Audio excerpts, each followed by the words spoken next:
Masyarakat tengah takut kalau berlaku kecemasan. Tapi kalau kau tanya aku, kita relax-relax je geng. Tak payah nak kelang kabut sangat. Orang selalu tanya, bang, nak kena beli apa benda dulu bang. Bukan main kelam kabut lagi kau kan. Yang pertama, aku rasa elok lah kau nak kena ada adalah power bank nak kena ada babe. Dan power bank kalau boleh kau belilah yang besar-besar. Ada yang pergi kepada power pack, ada yang pergi kepada power bank. Tak kisahlah kau nak beli yang mana pun. Bagi aku tujuannya biar at least kau boleh mengecas peralatan komunikasi kau. Handphone ke, radio ke, tak ada hal. Tapi bila kau nak prep bersedia dalam keadaan kau tak ada duit untuk sumber kuasa, aku akan cakap kau pergi kepada power bank je. Sebab power bank ni harga dia murah geng. Contoh macam ni. Murah tak murah lah kan, tapi boleh tahan. Yang ini kapasiti dia 100,000 mAh.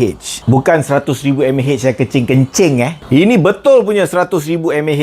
Besar dia masuk di akal, berat dia memang menyeksakan. Daripada sebelah atas dia ada 4 port USB-A, 1 USB-C. Untuk lightning pun dia ada. Untuk USB 2.0 pun dia ada. Aku minta maaf kepada sebelum ni yang pernah beli 100,000 mAh kencing. Aku minta maaf sebab mungkin antara viewer aku ni beli 100,000 mAh tu berdasarkan review aku sebelum ni. Sorry banyak-banyak geng. Aku pun kena kencing dengan seller. Tapi ni kali serius memang tak kencing. Ini barang legit punya 100,000 mAh. So nantilah aku sharekan lagi apa benda tah. Aku pun tak tahulah. Ramai sangat yang tanya benda-benda akhir zaman ni. Ya pening lah aku.